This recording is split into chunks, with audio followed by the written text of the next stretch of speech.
guys, welcome to a brand new episode of SideQuest Podcast. Listen in and level up.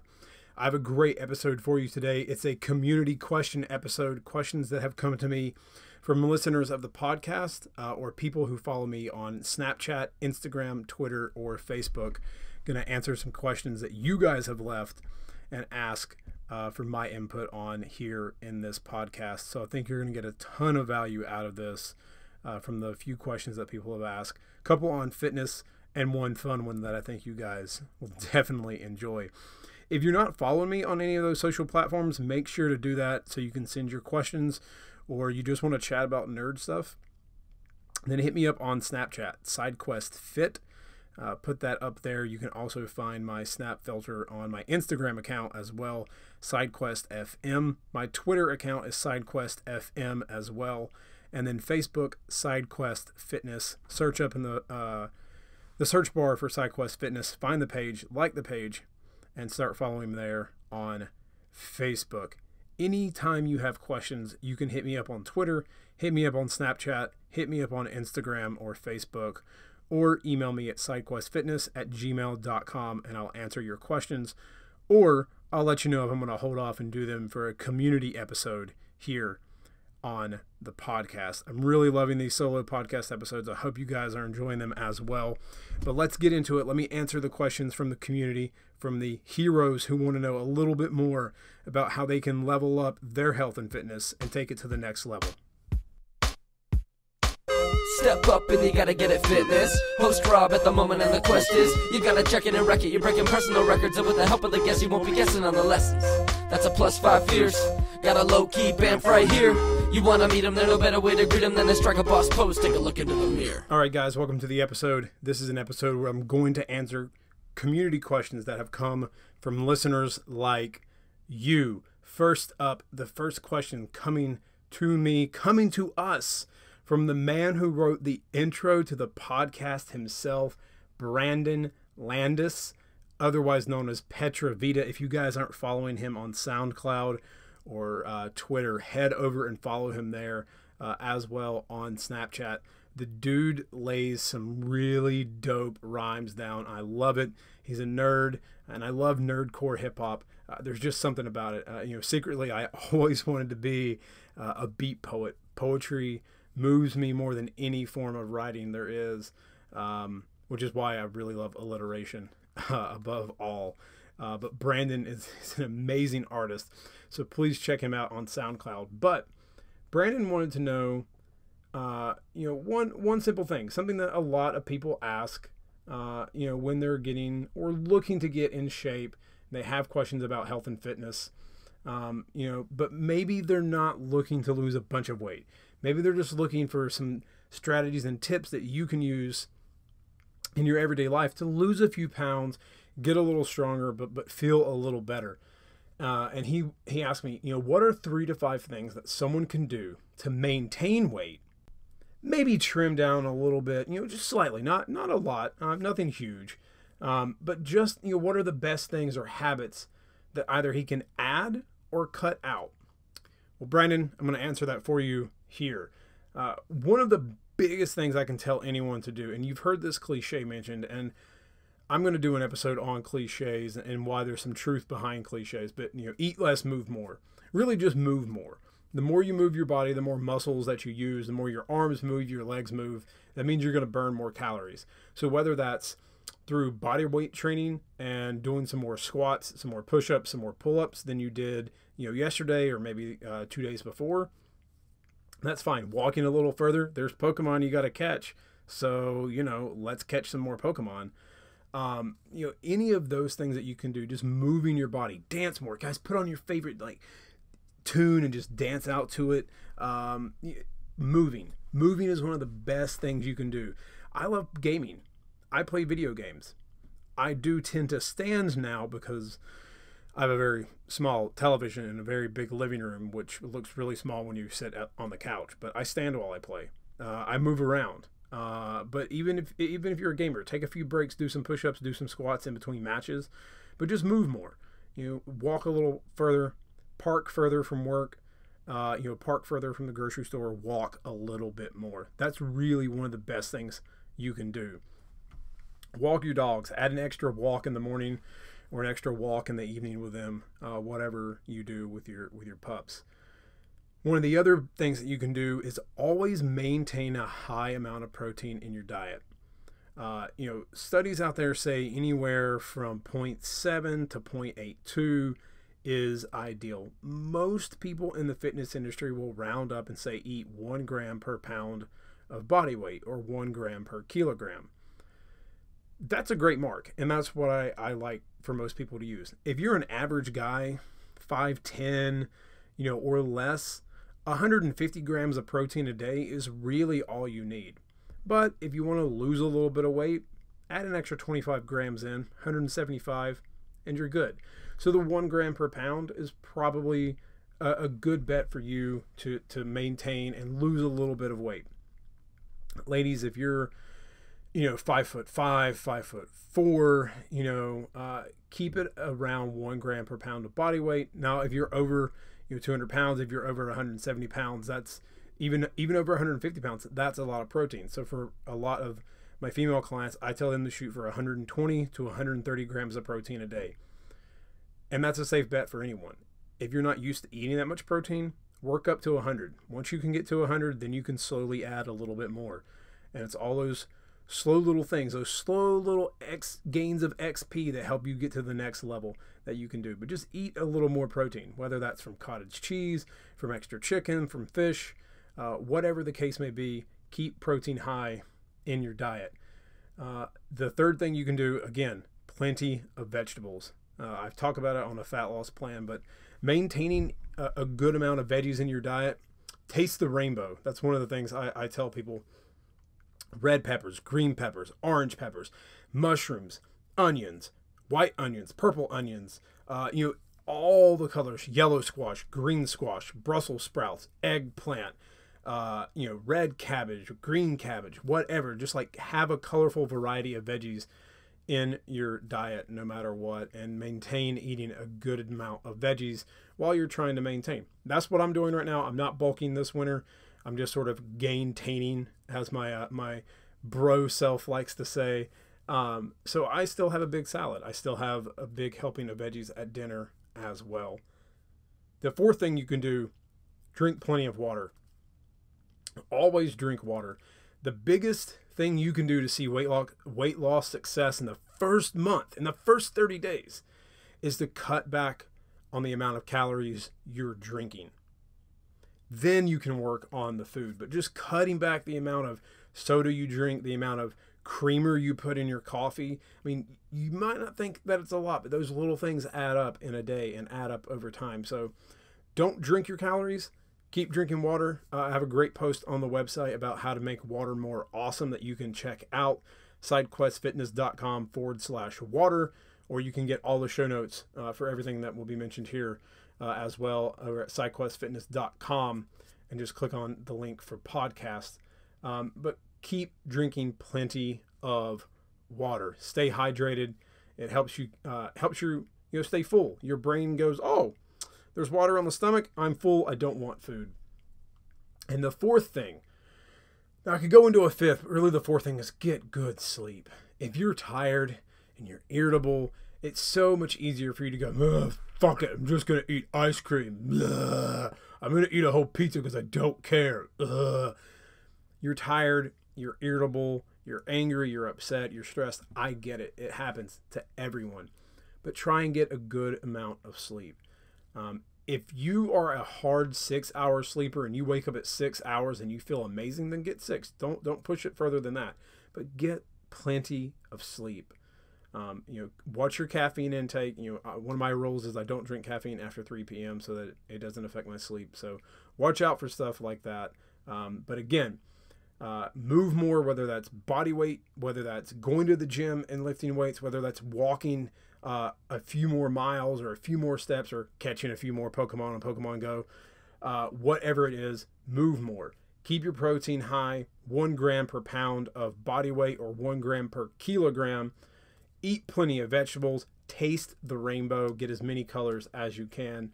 Drink plenty of water and get good sleep.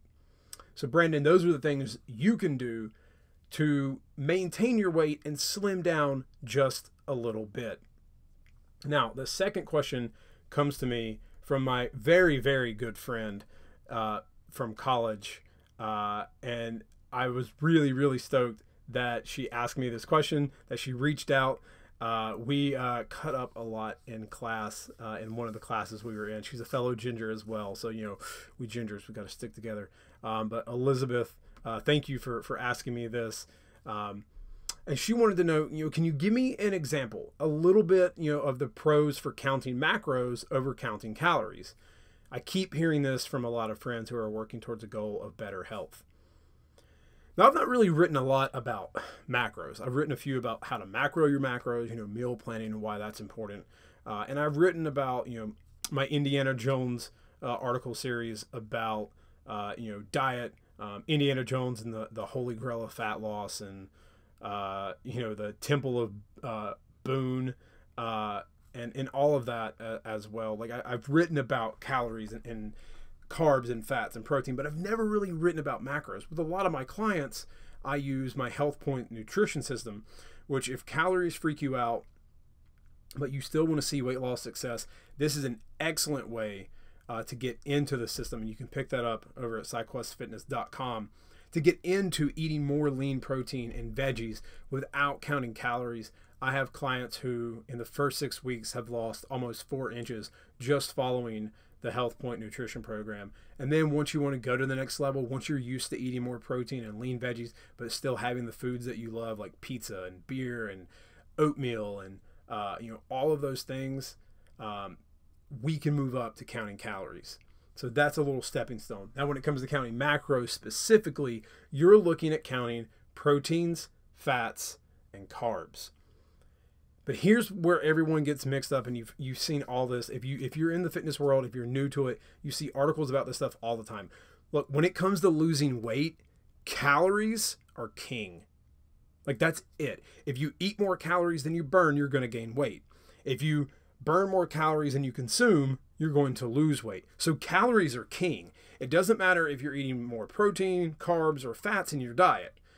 How you break up your calories isn't really the thing you need to worry about. Calories are king. Gary Vaynerchuk, once said, that content is king, but context is God. So now you're getting into sort of the context of things with macros. And that's where you sort of go to the next level, where you can really change your body and build that superhero physique. So if you're eating more than you burn, like I said, you're going to gain weight. But you burn more than you consume, you're going to lose weight. Now, yeah, that's it's simplified. It's a little cliche, but really, that's how you break it down. Beyond that, however, if we imagine that our calories are a pyramid, so the pyramid, the bottom, the base, okay, are calories. As long as you're staying under your maintenance calories, now that's the calories you need for basic body function, for your heart to beat, your blood to pump through your body, to breathe, all that, just to lay in bed and not move. And I'm talking about not moving your eyes, not moving your limbs, not moving your mouth, not doing anything. That is your basal metabolic rate. That metabolic rate are just the calories you need for functioning. So when you get out of bed, when you move your arms, move your legs, move your eyes, speak like I'm speaking now, and actually even thinking can burn some calories as well. Those functions, plus exercise, that adds calories that you're going to burn. So you're going to need extra fuel to replenish your body for the energy that it's burning. So individual macros, fats, carbs, and protein are next on the pyramid. So they're the next level up. And this is where you dial things in if your goal is body composition versus basic weight loss. And I'm talking like you're looking to get to below 20% body fat for guys, 15% body fat. Maybe you're looking to go 10 or 12, or like I said in my article on what I learned from my photo shoot, every guy, I do think that at some point, every guy, you should get as lean as you feel as possible, just so you can learn from that experience. Ladies, if you're looking to just get, leaner, maybe you want to do some sort of bikini competition.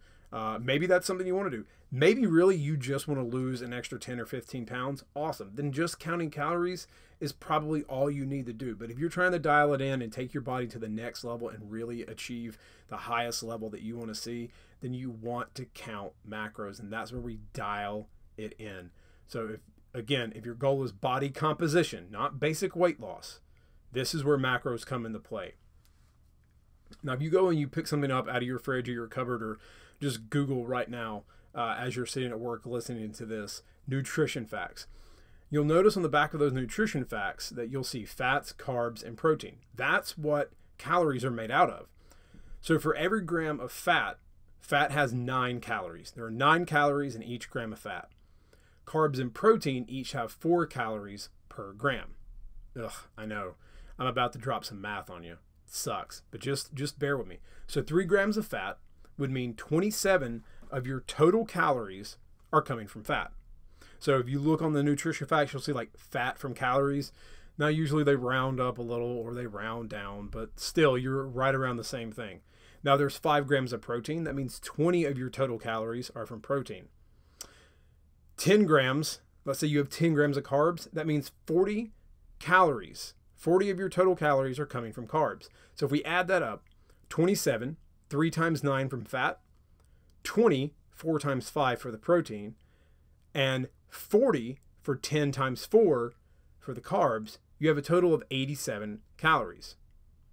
That's how calories are determined. Like if you've ever wondered, where do they get that? Like, do they just make it up? Do they just put it in a little like blender and the blender pops out something and just says, well, 300 calories. Now you know. So when you go to the store, you can be like, I know where these calories are coming from. So where does counting macros come into play? So if you're just going for total calories, why would I need to count fat, carbs, and protein? So counting macros, the individual fats, carbs, and protein, allow you to manipulate more of how your body processes each. Now, I won't go into how your body processes each. There's a whole lot of science behind that. And if that's something you want me to go into, let me know. Leave me a snap on Snapchat. Let me know on Twitter, or Facebook, or Instagram, or email, and I will definitely get into that for you. But let's say you wanted to go low carb. All right, so counting macros, you might put yourself at 140 grams of carbs a day, maybe less. But really at 140 grams, that's like 2 bananas and 2 apples. All right, so the rest of your calories would have to be made up of fats and protein.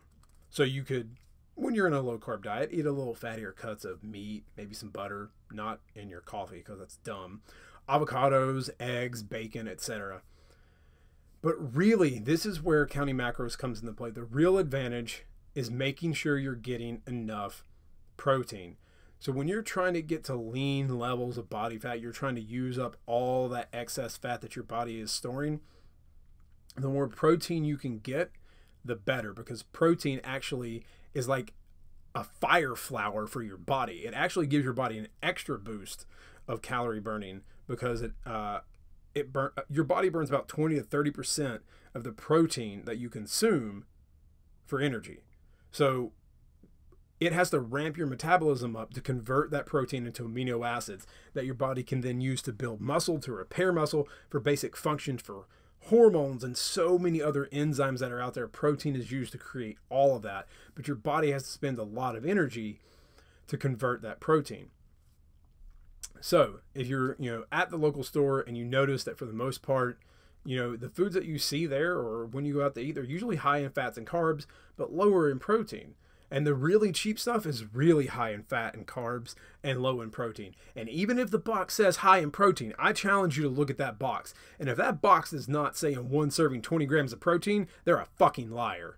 Do not believe them when they tell you that it's high protein. I'm looking at you, Cheerios. You're telling me that it's high protein. And let me tell you exactly, I'm going to go on a rant here, exactly how they get around that. They double the serving size of regular Cheerios. Go to the store, pick it up, look at regular Cheerios versus the protein Cheerios. Don't play me like that. Don't even play me like that. I'm not stupid. But here's the point.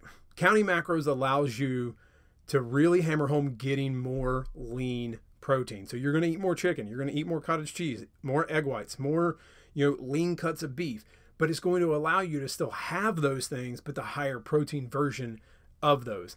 So like I said in my last article, you're going to have to cut out avocado. You're going to have to cut out blue cheese. You're going to have to cut out some things. If your fat, is at 50 grams a day and your carbs are at 150, you can't have a lot of rice. You got to cut out some bananas and some apples. You got to fit all that in to get that extra protein that you need. But counting macros is what you want to do, is the way you do it to get to the next level physique that you might be looking for. But if you're just looking for basic weight loss, focus on getting calories. Calories are always the king when it comes to losing weight. So, Elizabeth, thank you for that question. Now to the third and final question that came to me via Snapchat from, and I got to go in to make sure that I don't mess up his name, because you guys know me, I suck with names sometimes. Alex Swander, I hope I pronounced that right, Alex. I asked for questions on Snapchat, and he sent me one. He wants to know, what are my 5 favorite movies? Oh, Alex, that's a good question. I'm going to start a little ruckus here when I say this, and some of you who are Star Wars fans are going to be a little angry. Yes, I know, okay, I know that Empire is a better film. I know it hands down. I know it from my theater days, from studying film. It is a better film. It is a better written film. It is a better, produced. It's a better film. It's just a better way of telling stories and advancing the story. But I really love Return of the Jedi. It was the first movie I fell in love with as a kid. Jedi is what got me. Now, granted, I do have to be honest, I might be a little biased because I got into Star Wars after I saw the Ewok movies, because they were giant teddy bears. And I was 4. My parents were like, oh, teddy bears. Let's just show him teddy bears. So Return of the Jedi is my favorite. And I know Empire's better, but Empire is second. See, I got the backup. Jedi and Empire are my favorite. After that, man, I gotta say Dead Poet Society. I just got to watch it again the other night, but it's such a moving film. A big influence in my life was my theater teacher in high school, and she was very much Mr. Keating. And Robin Williams just is so different in that film than anything else he had ever been in. And it's so good. It's so good. Please, if you've never seen Dead Poet Society, go watch the Dead Poet Society. That's number 3. Now this is where it's going to get hard, because I got to narrow things down. But the 4th one has to kind of be another Robin Williams film, motherfucking Hook, which, by the way, is celebrating 25 years that movie has been released. Hook is, well, come on. I mean, it's Robin Williams being serious and then being silly, but being serious. And it's Steven Spielberg at one of his, just directing one of the best films I think he's ever directed. And Dustin Hoffman. Come on. Dustin Hoffman was amazing in Tootsie. He was amazing in everything else that he's ever done, but so good. So good. Hook is amazing. And I can still watch it to this day, and it still hits me. I still love it. I still want to yell it. Right now, I'm getting super excited. Let's just yell it. Let's yell it. If you're in the middle of nowhere right now, even if you're at work, bang-a-rang! Such a good movie. Love Hook. But now that's 4. So Jedi, Empire, Dead Poets, and Hook. Now, maybe in not any particular order for the last 2, but those are the first 2 that popped to my mind. But the 5th one, oh man, this is I don't know. I had 5. I really enjoyed the Dark Knight series. Really enjoyed all of those. The Prestige is an amazing film. An amazing film. If you get even more obscure and you go back to some stuff that Kurosawa did, there's some great stuff out there. Seven Samurai is fantastic. And then if you look at something oh man, it was in my head a minute ago and then now it's gone. City of Gods. It's about a Brazilian gangs. It's beautiful. It's amazing. There are so many great movies that I don't know if I can fit a 5th one in. But I'm gonna go a little out there. with this. It's a comedy, and it's a little nostalgic because it reminds me of one of my best friends growing up, and we quoted this movie nonstop in high school chemistry class. I think it was the only way we got through chemistry class. I probably got like a C in that class. I don't remember. I don't care. We were quoting this, but it's one of my favorite comedies. I was a big fan of Chris Farlow when I was a kid, and I hated hearing that he died when he did. It was really sad. But Tommy Boy, I fucking love Tommy Boy. I love it more than Dumb and Dumber. Like, Dumb and Dumber is great, and it's awesome that like Jim Carrey and and Jeff Daniels like improv many parts of that movie and just had a good time. And those were two films that me and my good friend Julian watched growing up. But man, nothing gets me like Tommy Boy. There's something about it. I love David Spade. I love Chris Farley. So yeah, like, it's a weird 5 favorite movies. I love film, and I don't really like narrowing down those things, but I mean, those are the 5 that sort of pop up in my head right now. I mean, there's so many good ones if you take into account all the Batmans, if you take into account all of the great films from the 90s. Listen, I love Clueless. I think Clueless is one of the best films from the 90s, like, not gonna lie. Anything with Paul Rudd is awesome, except for Wanderlust, minus that one scene. That one scene was really good. Yeah, there's a ton of great movies. And then, even if you throw documentaries in on that, there's great stuff out there. I mean, Mud was an amazing film that I saw last year, and again, there's a lot of really good film out there. But those are my 5, like the 5 that sort of just popped up in my head. So Tommy Boy, Dead Poets Society, Return of the Jedi, Empire Strikes Back, and now I'm forgetting the 4th one, Hook. Those I don't know. A few of those are from my childhood. Most of those are from my childhood, but those are some of my favorite movies. So I guess those are my top 5. So Alex, I hope that answers that for you. Guys, those are all the questions from the community that have come in. If you have any other questions, things you want to know about, whether it is health and fitness, whether it's nerd stuff, whether it's comic books, movies, I don't care. Ask me random things. I will answer them here in the community questions episode of the podcast. So I hope you guys enjoyed this. I hope you got some great value out of it. And I want to again thank Brandon, Alex, and Elizabeth for their questions. And we'll see you on Monday. Have a great weekend, guys, and go kick ass. Step up and you gotta get it fitness. Host Rob at the moment and the quest is you gotta check it and wreck it. You're breaking personal records, and with the help of the guest you won't be guessing on the lessons. That's a +5 fierce. Got a low-key bamf right here. You wanna meet him, there's no better way to greet him than to strike a boss pose. Take a look into the mirror.